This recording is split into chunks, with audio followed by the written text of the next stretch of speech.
Hello, everyone, and welcome to this edition of Hospitality Marketing Live Show number 373. I am your host, Lauren Gray, and yes, the background is a little different than our normal show. I am one of the many that evacuated from in front of the very strong Hurricane Ian that, as of right now, is going up to friends of ours in the Carolinas. So we're not in our normal place. As a matter of fact, we don't even know if our normal place is still in existence. We're working on figuring that all out, but we did evacuate to the other coast of Florida. But as all things, we just look back on the 9 years that we were doing the show, and we've been all around the world, actually, depending upon wherever we were for work. We've broadcasted from China, we broadcasted from Europe, we broadcasted from all over the country in Canada. Um, so why not just the other coast for whatever reason? We have yet to ever miss a show, which is a wonderful claim to fame considering circumstances that are currently in Florida. So, with that, let's get to what we want to talk about today. My apologies, we might run a little shorter than our normal hour, just given circumstances and internet connection. As we all know, hotel internet connections are not the speediest in the world, as we have all tried to work from our hotel rooms. And for that reason, we might have some intermittent. I do apologize in advance for anything that cuts up the intermission. We will be recasting this as normal, but we're also going to add an additional local recast again. So normally we recast the show at 11:30 a.m. Wednesdays, Sydney, Australia time for our APAC friends. And then we also do 11:30 a.m. Wednesdays for London time for our EU friends. So we're also going to do 11:30 a.m.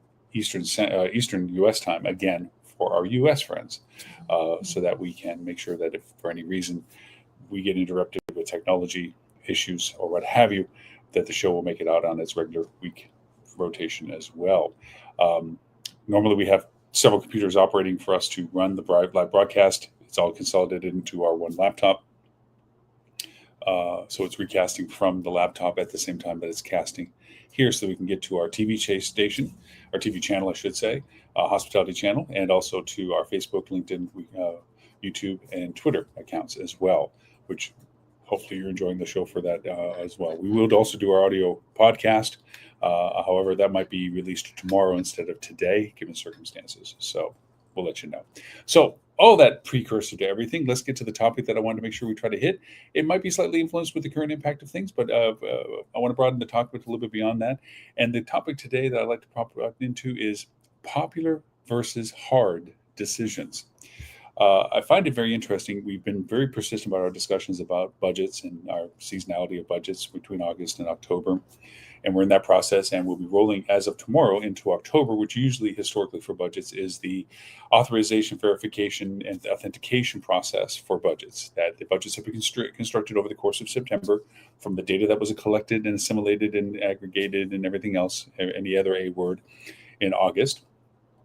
And then now this month, it's being presented in front of those people that make the financial decisions of accepting the budgets. And as we know, budgets isn't just about the marketing plan and marketing spend. It's not just about the revenue strategies. It's not just about the sales initiatives and so forth. It's the actual departmental costs and the actual departmental breakdown as to the expenses and anticipated revenues. As we've discussed many times, the process of budgets is about deciding the overall top line revenue, gross income revenue that is to be anticipated on the factors that were considered.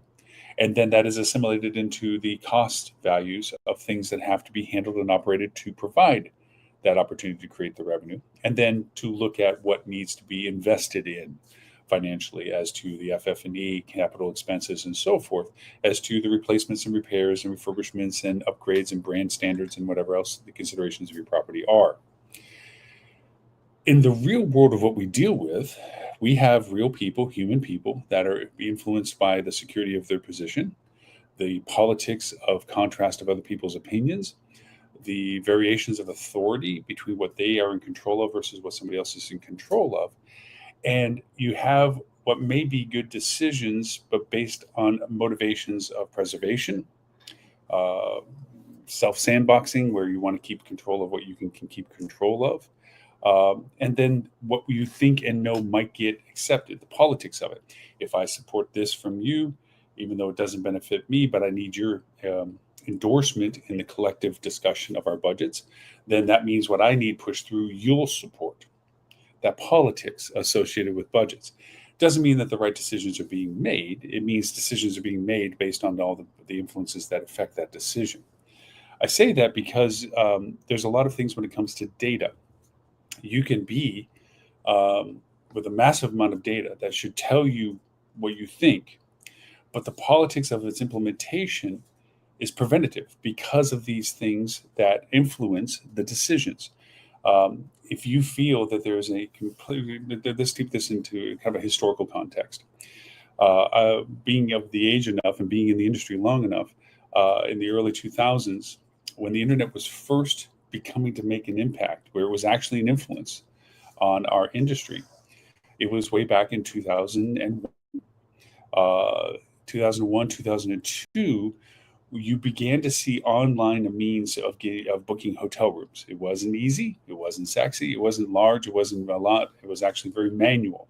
I remember sitting and typing in room rates and numbers of rooms available at that rate for particular days for the next 7 days, so that platforms that were offering this, the precursors to the Expedias and what have you, the hotels and so forth, would then offer it up online for people to be able to novelly book a room on the internet without the traditional calling of the hotel or showing up at their doorstep or using a travel agent or some services to book the room, or GDS functionality with the travel agents. And it represented 3 to 4% at the time. And a lot of the more traditionalist people in authority at the time looked at it and dismissed it as like, don't bother me with that, son. That's little stuff. I'm dealing with the real adult stuff over here. And they were very hard to solicit the change. They didn't want to give budgets to anything, no initiatives, no costs towards it. They didn't want to pay for websites. They didn't want to pay for any advertisement on online stuff, whatever might have been available, which back in the days was the Yahoos and AOLs of the world that you could put ads up saying, hey, cool hotel, click here. And then they could at least give it a phone number to call the hotel to book. They were very resistant to that. They were very traditional in their minds. This is our newspaper budget. This is our magazine budget. This is our radio budget. This is our local collateral budget, roadside signs and pamphlets and brochures and brochure racks. This is the world that was in. So when you started seeing larger amounts of contribution from the internet back then, you got a proportionately larger pushback from people that were surrendering what they had as controllable funding to these new channels. And there was a lot of resistance.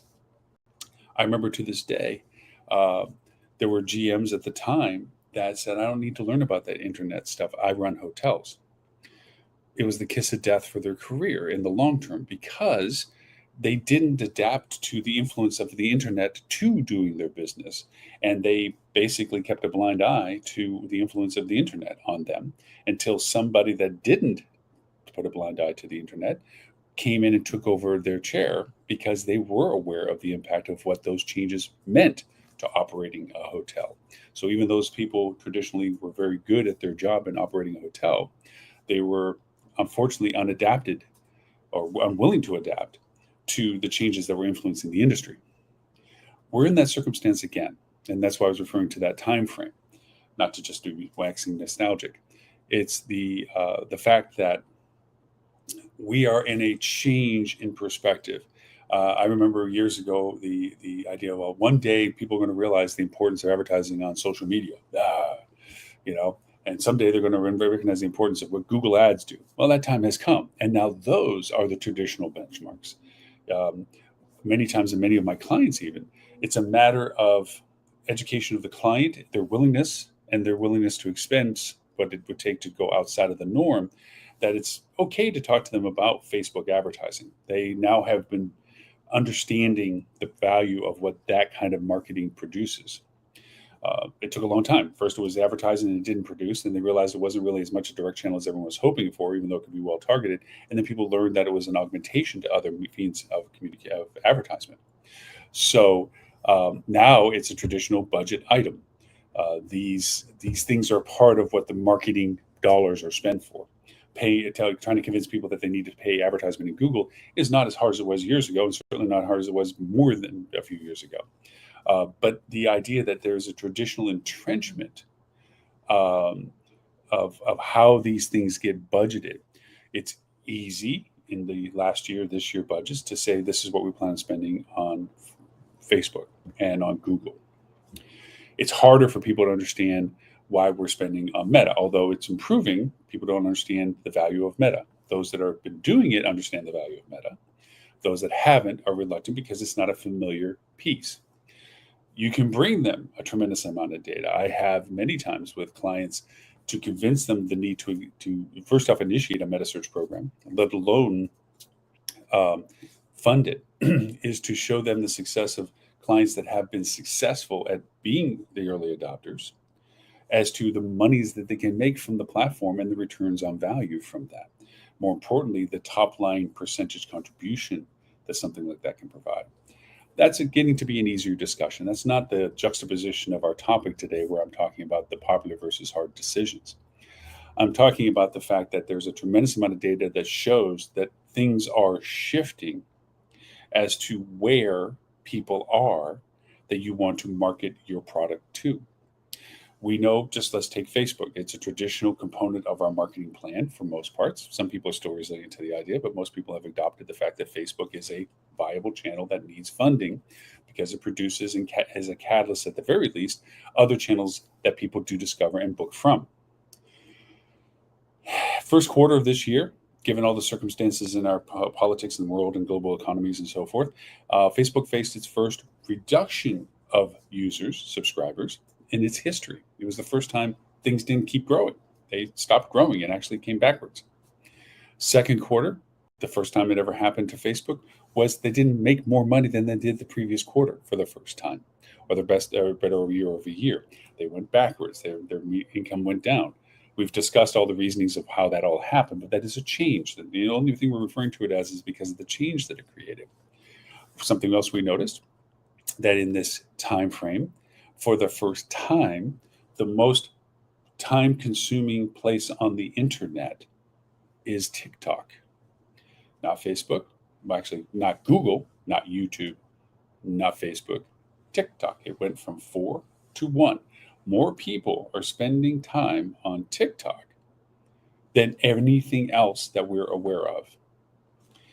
That's pretty substantive, because you figure the volume of time on it that has to be spent to actually take away for all the other times that Google is used, Facebook is used, YouTube is used, to say that out of comparing all of them to everything else, TikTok's on top of it.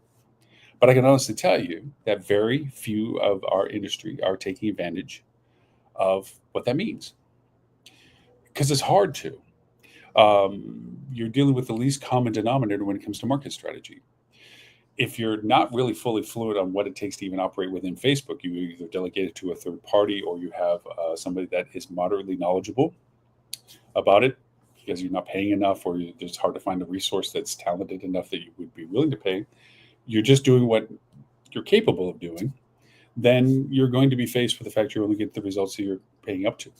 To get into the world of TikTok is a completely different circumstance. It's not a set and forget. It's not a let's build these campaigns and schedule all this stuff and do this way. The logistics of advertising in the new mediums like TikTok are not the same. I throw TikTok in along with Snapchat. I throw Snapchat in along with Instagram. Now, Instagram is probably a little bit more towards the traditional side, at least on the more familiar side, than TikTok and Snapchat are. But nonetheless, it's one of the least treaded territories that in our industry runs. Some people are excellent at it. That's not, I'm not saying everybody's bad or everybody's mediocre or anything like this. There's always examples of people doing an exceptional job in these platforms. And there's people that are going, hey, and listening to the show saying, I'm in TikTok, I'm rocking TikTok. Okay. But in this budget process that we're dealing with, we have the convincing perspective of the people that make the financial decisions as to whether they're into TikTok, whether they believe that the funding that they're offering for the request is valid, or just a curiosity or a fad or a phase. These are all words that we heard 15 years ago, 20 years ago, okay, and 15 years ago, and 10 years ago, and 5 years ago. As new things kept rolling into our culture, you have the resistance from adoption of usability of it. As we've said many times on the show, there are 3 primary questions that get asked at C-level all the time when it comes to modality of doing something. Who else is doing it? What can we expect to get from it? And how much is it going to cost us? The first one is the hard one. Who else is doing it? If no one else is doing it, it puts one, like the house hunters, puts a little check on one thing where, okay, then we're doing 2 out of 3. It's going to produce good money, but it's going to, and the cost is going to be low, or cost is going to be mitigated. Does it still get proved then at that point? The fact that nobody wants to be first to fail also means they're not first to succeed. And we can go all around and round about the early adoption, and I am an early adopter by any means, as to trying and venturing into areas that other places haven't. But the reality of it is that you're running a business. It's great to be curious and spend money, but if you keep being curious and spend money and not make enough money back from it, you're not going to run a business. So there's a pragmatic perspective of all this. So what do we do to combat those conversations? We bring data. We bring a whole boatload of data. We show trend. We show things like I just said, TikTok hitting the volume of traffic and so forth. But what is important about this data is that it has to be translated into how does that and turn into an action. It's great that we know TikTok is the highest volume platform in existence for internet time spent. How do we put ourselves on it? Where do we get the ability to show up where it can build business for us or build the ability for us to have business? And is that expense in doing that really worth the effort in doing that? So with that in mind, you have to look at where do we find the opportunity in this platform? And the opportunity in the platform is really about how much is it going to expend, and can we make the effort to be consistent in its performance capabilities? Putting something on TikTok where you've never been there before, as an example, is not, that's just throwing money away. Might as well just burn it, throw it out in the trash, whatever's left of the ashes, because you're not going to be effective in this spotty efforts. It has to be a listening effort. And these are traditional patterns of performance that we've always approached any platform with. Listen first, especially when it comes to social media. Listen first. Evaluate whether or not there's a contribution that you can provide. And if so, what is the value of what you can provide in that conversation that you're listening to? That forward means then, what is it going to take for us to be persistently engaged with this audience? As with anything, over time, people begin to sniff out those that are genuine and those that aren't. We see fake ads all the time. We see fake social all the time. We can tell when somebody, we have BS meters, basically, that say that is not a genuine recourse, and them all being about we're the people, and we do that. Yeah, we're tainted in that way now, as over time it gets abused by us marketers. So if you're going to look at taking advantage of these new platforms, you have to first decide whether it's valuable to you to do this. Is there a means to do this? Is there a method of communication? Is there a persona that you can be in these platforms? 2, what would you do if you were doing this? And then if what you would do in doing this, what would you benefit by doing it? As I often say about creating surveys, what would you do with the answer determines whether you should ask the question and what the question actually is. So with this kind of platform, yes, if we did this, this is what we do. This is how we would communicate. This is what we would communicate. Based on what we're listening to, people are interested in hearing from, what we can contribute to in the sense of content. And from that, what would it cost us to be in that space? And the cost isn't just in the advertising expense of this. The cost is in the investment of resources internally for this process. And of course, weighing that against other platforms like Facebook's and so forth. Facebook has its value. It's not gone away in value, but its value might be different than it has been historically, automatically. As they said, a lot for first time for everything for them. So as we're looking at where the shifts and moves are going to, then we have to determine what it's going to cost us to shift and move with it, and what it's going to take for us to do that.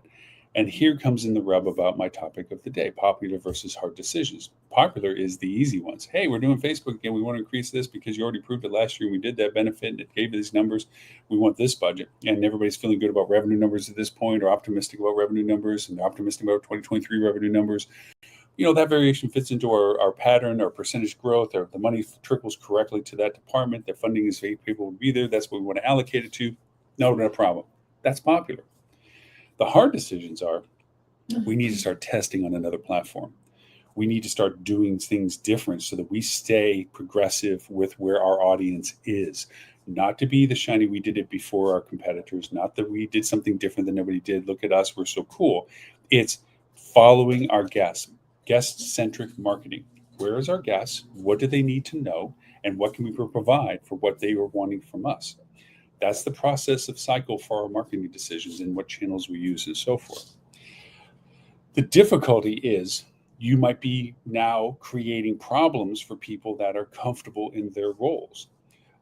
You might find that the person that has run social media paid campaigns and paid ad campaigns and so forth never is been in TikTok, doesn't really know much about TikTok, not as comfortable with TikTok. So they might be very resistant to the conversation about TikTok being integrated into the process. I think back again when I'm talking about time references, sales teams were very mad at marketing, e-commerce marketing is what we called it then, because it was depriving their department of marketing resources. Their department was the first to be cannibalized in funding because it wasn't like they were going to expand their expenses to include what they had to do for the internet back in 2001 to 2005. Okay. They cannibalized from other departments that were not producing from the money that was given to them. So sales didn't go to certain conferences that they used to. Sales didn't go to certain trade shows that they used to. Sales didn't get certain squeaky toys and tchotchkes and giveaways and brochures that they used to use. That money was being funneled over to e-commerce to the point that that lake went dry. Sales were left with almost literally nothing.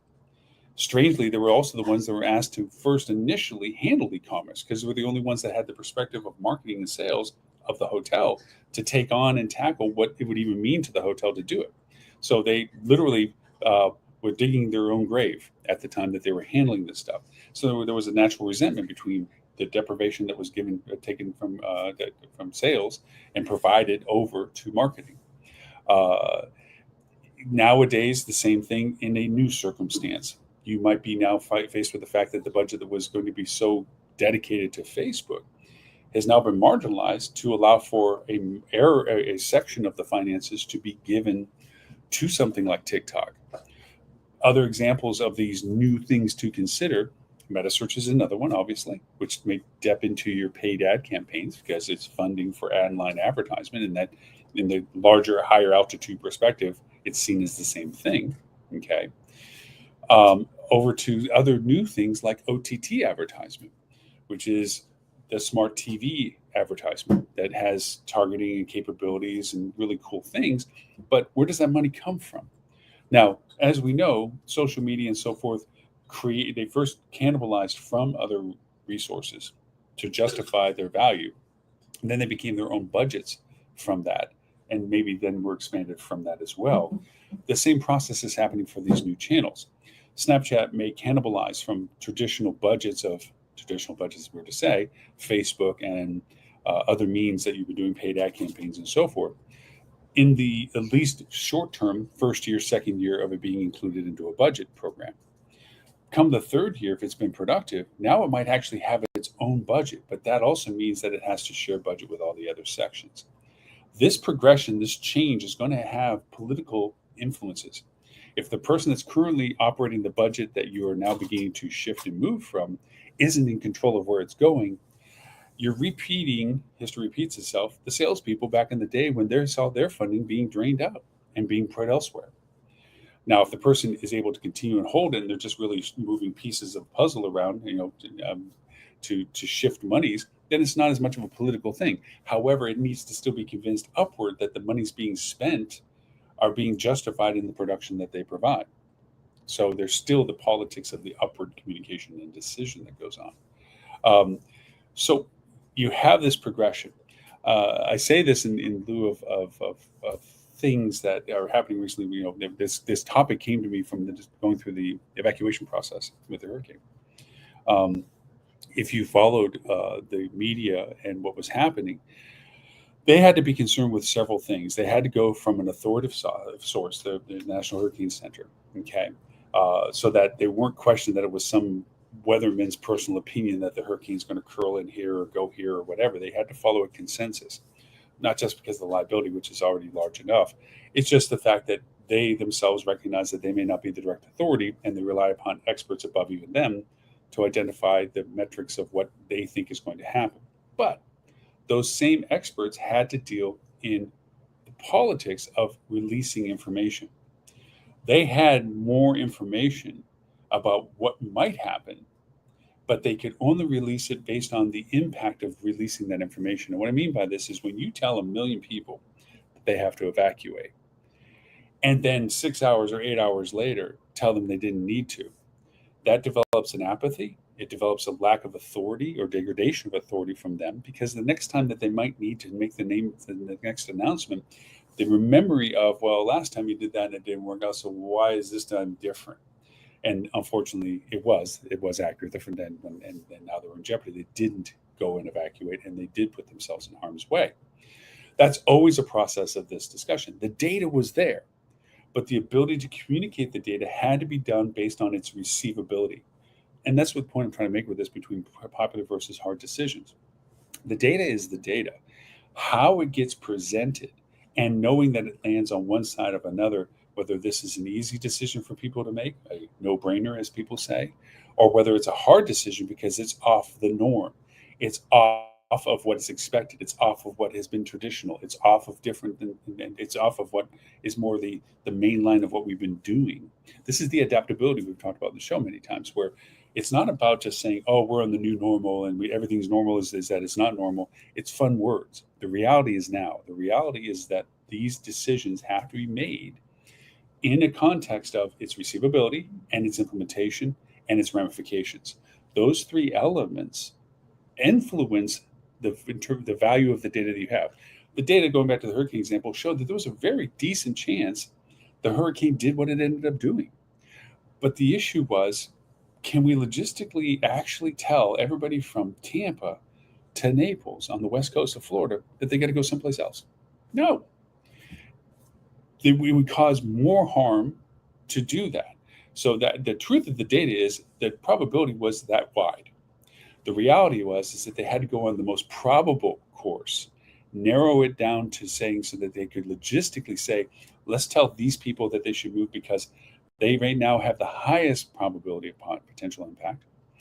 But we know that these people also have a very substantial possibility of impact. We should warn them that they're in prep of having to leave. And then these people down here, we should warn them they should be considered, that they should be prepared for things as well. So, scaling of impact. The reality of these decisions, you can, and I've been this person. I've sat at a table and I said, the facts are the facts, the data is the data. This is what we should be doing. This is what we should be doing. And I couldn't understand why I got stares and waited for me to just be quiet, because the implementation didn't work. They knew that even though I was right, it didn't mean that it was able to be done. Yes, the data says we should go and do TikTok. Yes, the data says that that's where the audience is. And yes, we should be doing things like this. The logistics are, we don't have the internal resources, or the third party doesn't have the resources, or we can't take away from the traditional revenue that we are already marketing for, and there's no other monies to put into it to try something like this. So even though it looks like this is the trend we need to go to, your particular business, property, organization may not be in the position to exercise that knowledge.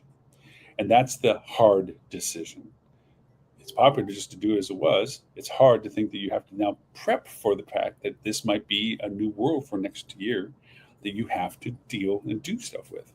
So again, I told you, unfortunately, that we might have to cut this a little short, just because I'm a little nervous about the bubblegum and hay bale wires of keeping the technology running and simulcasting and so forth. We'll run this cast again.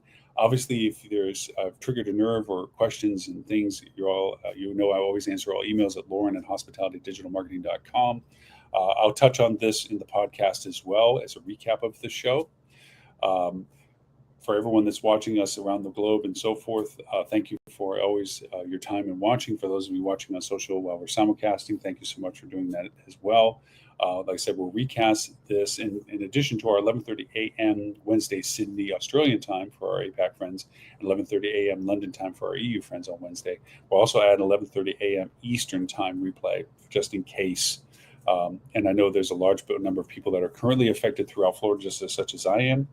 through Central Florida's one, and plus also the East Coast of Florida, but now also in the Carolinas. We wish safety and security for everyone that is now facing what we had with Ian in a lesser, but still just as bad. I mean, it's easy to say, well, it was a 4 down here, it's a 2 up there. It's still a very powerful storm, and it does create a tremendous amount of damage and life-threatening circumstances. So, thoughts to everyone that is in front of it still, and for everyone that has already suffered through it. We wish everyone the best, and be safe, be careful, and be kind to each other in all ways to make this as bearable for all of us, become a community again, get past any polarities. So again, my name is Lauren Gray. Thank you for the privilege of your time. And I truly, genuinely look forward to talking to you all next week.